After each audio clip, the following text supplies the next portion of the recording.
This is Rob, and this is the unboxing of the 350 QX2 AP combo. Okay, first thing we see are the quick guide. In here is for the QX2 and the gimbal and the camera. So all the quick guides are in here. And we'll go ahead and open this box up. Take a look here. Get a nice good shot. So there we go. That's what's in the box.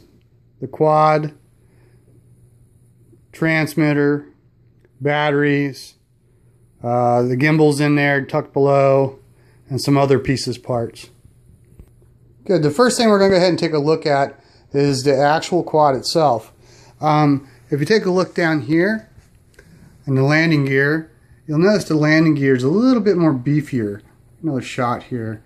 Looks like you put a shoe on it. So it looks like it's going to be more stable. Also, let's take a look underneath here.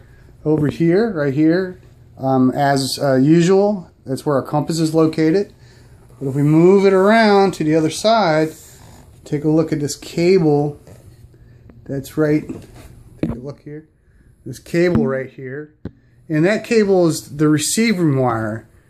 Before, that little short cable that was inside, they've now extended it out, which is a good thing. Also, something that's a little bit is new is the actual gimbal mount itself. Get a good look at it here. Alright.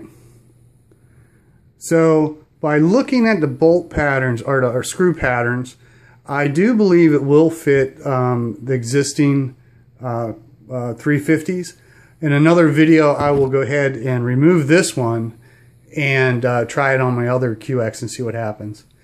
Something unusual or a little bit different is that, remember that bump that used to be right here where we'd mount our gimbals or FPV or whatever we had?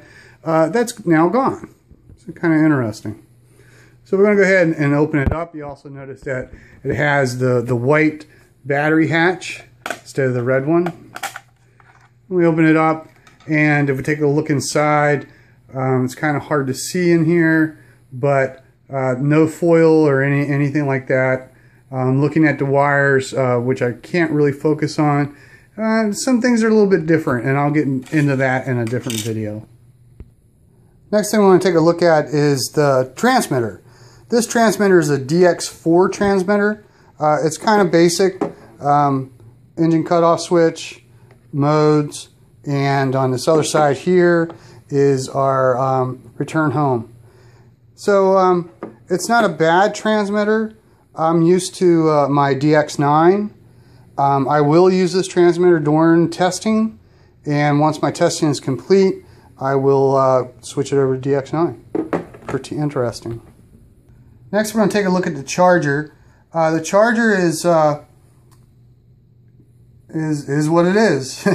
It comes with cables for universal adapters that are in there, so you can use it just about anywhere.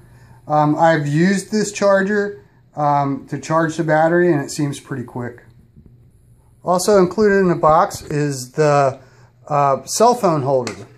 It's basically a big alligator clip. So we used to go ahead and we just mount it right here and on a transmitter, and there's a screw that holds it into place. And basically you'd stick your cell phone in there. I would show you the cell phone, but I'm using it now to record this video. Okay, some other items that are included in the box. Your standard B props.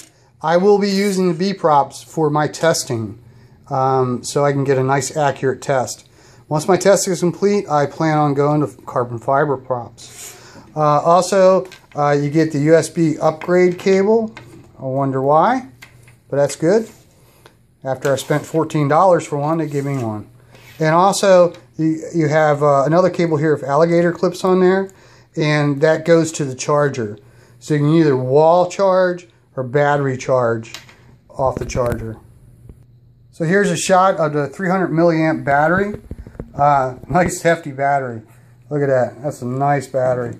So I'm going to compare it to the standard 222 milliamp battery. Put them side by side here, and you notice that the new one It's a little bit longer.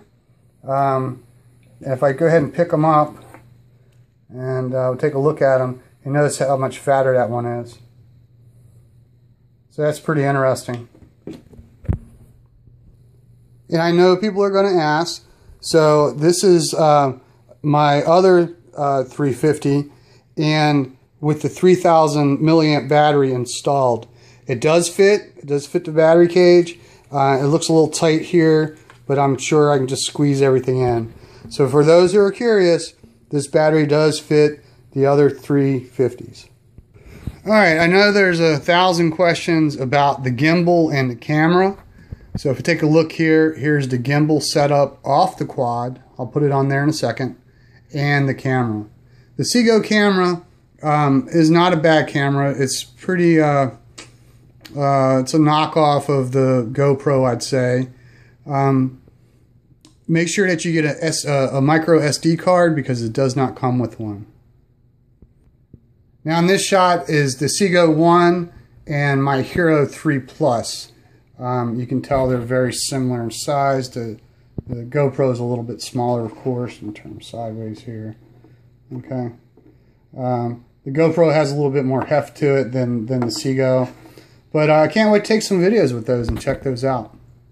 Oh, by the way, from reading the manual, the GoPro will go on to this gimbal. You'll have to change this bracket right here. Let me switch hands here.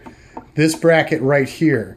There's no reference in the manual on where you can buy the GoPro bracket for this, but it does give you instructions on how to take this bracket off and add the GoPro bracket to this gimbal and make it work. Alright, so here's a shot of the gimbal and camera.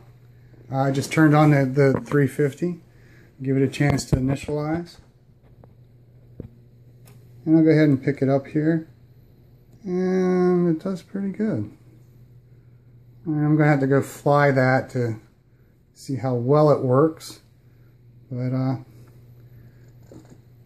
I will do another video to let you all know. Alright, so that was a very quick overview of the new AP combo. Again, I said I will do more videos. Right now it's pretty windy. We've got a storm coming in Maryland here where I'm at. But as soon as I get a chance to fly, I will post some more videos. So I hope that helped. Feel free to ask me any questions, and I'll try my best to answer them. All right, thanks for watching.